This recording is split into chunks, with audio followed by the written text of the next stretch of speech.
Hi everyone, let's look at why 76% of people lose money trading. That's a common figure that's given. It might even be as high as 80, and how we make sure we make money when we're investing. I've done a screenshot here from a student of mine's account. It's actually an IG account he's got. It's a CFD position he held about 10 days ago.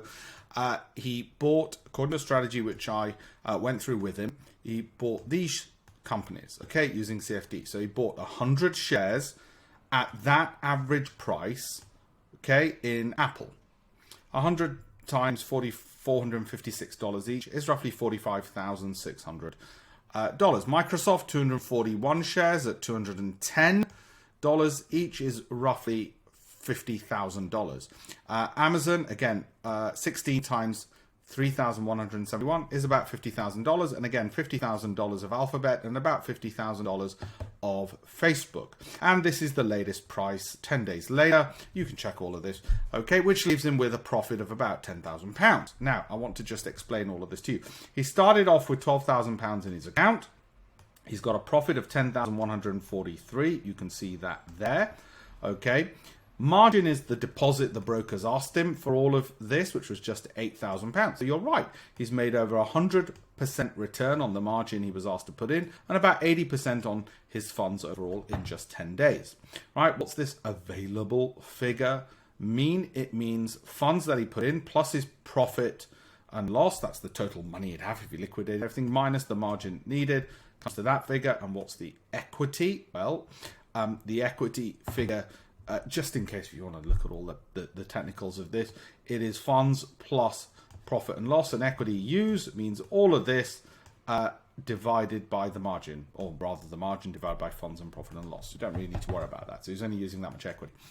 The reason people lose money, and this is from IG, this bottom graph is something we provided him, okay? The reason people lose money, despite the fact that he's made money, is this. Okay, he is controlling, as you will have worked out, 50,000 plus 50 plus 50 was basically $250,000 worth of safe as houses stocks. $250,000, right? But he's only needed margin of £8,000 to do it. So you might think, wow, it's wonderful, Alpesh, look at how rich he is. But let's say instead of going up 10,000, it went down 10,000. If it went down 10,000, he'd virtually have lost all his money. He'll have lost 80%. He would have lost virtually all his money. So wait a minute, what's the risk he stands? Well, we gave him this data and told him when we were creating this strategy with him, for him, and educating him about it, because he said he wants to make a 40% return over the course of a year. Okay, and we said, okay, well, hang on, let's break all this down, let's educate you. So what we said is, look, let's look at the log normal random walk. What? What it means is, this is Microsoft, by the way, this image. It's Microsoft's prices, and based on its historic prices, our computer simulator has worked out the possible random walk paths that it could take going forward, given how it's behaved in the past. So it's not based on where it's been, which might give us a biased view of where it might go, but on where it could go, based on how it's behaved historically. Okay, how bad it could get or how good it could get.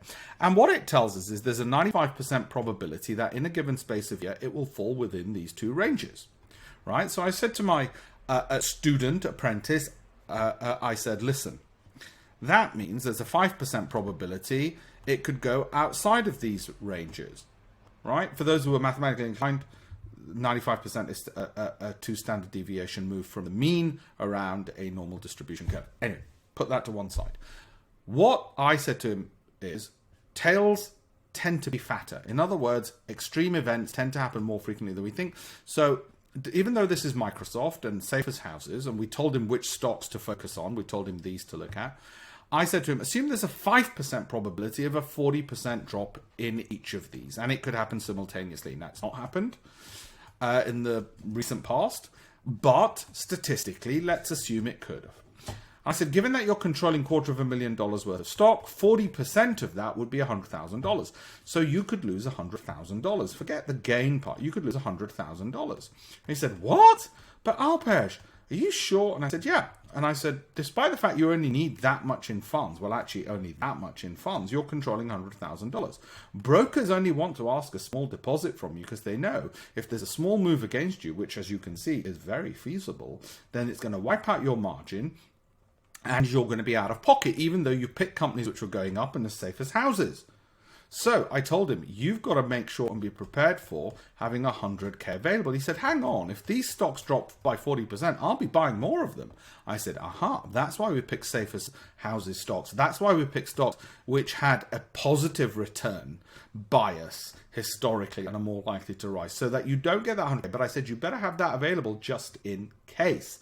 Okay, that's the bit brokers never tell you. Brokers also don't tell you you're controlling $50,000, $50,000. That you're controlling $250,000 worth of stocks, even though you've only put down £8,000 in margin. They don't tell you that. They don't tell you that. So you don't realize how much risk you're actually taking on. That's the advantage of margin. Okay, so beware the broker.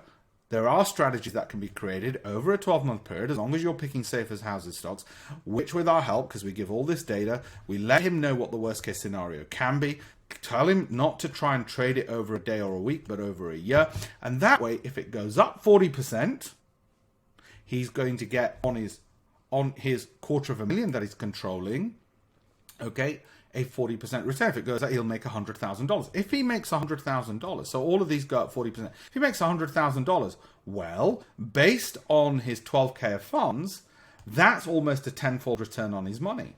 Based on the margin requirements, that is more than a tenfold return on his money. So let me answer this question. Why do so many people lose 76% of their money? Well, they don't appreciate how much stock they're controlling and therefore how much margin they'll need. How do you make tenfold return on Apple, Microsoft, Amazon, Alphabet, and Facebook? Well, you make sure you got ample capital in reserve. And if they go up by the amount I said, even if it takes a year or 2 years, that's a tenfold return. Because if it goes up 40% on this mathematics, you make a tenfold return on your funds. Okay? That's how. The other mistake people make is they don't think this is going to happen, that it's going to fall. And so they don't keep enough capital in place. That's how every hedge fund in the world ever gone bust, or every business has gone bust, or the credit crunch happened. People didn't think the outlier events could happen, the extremities would happen, and they didn't have enough liquidity or cash available. And the other thing they do is they don't invest in safe as houses stocks, which have a positive skew. Instead, they put it in companies which are random, and they take that too soon, and they don't think about a longer term period like 12 months, which gives them more give them lower risk for the figures that they're dealing with. Got it? So that's how we construct the whole strategy for them on my program and my tuition. If you're not already a part of it, well, have a look at my Telegram channel, I'll tell you more, which is t.me/pipspredator, or have a look at alpeshpatel.com. So if you're not already part of all this education, you want to learn more and see how we construct and teach this as hedge fund managers, teach people how to do this so they don't lose money and they understand the risks that they're taking, follow those. Thank you very much.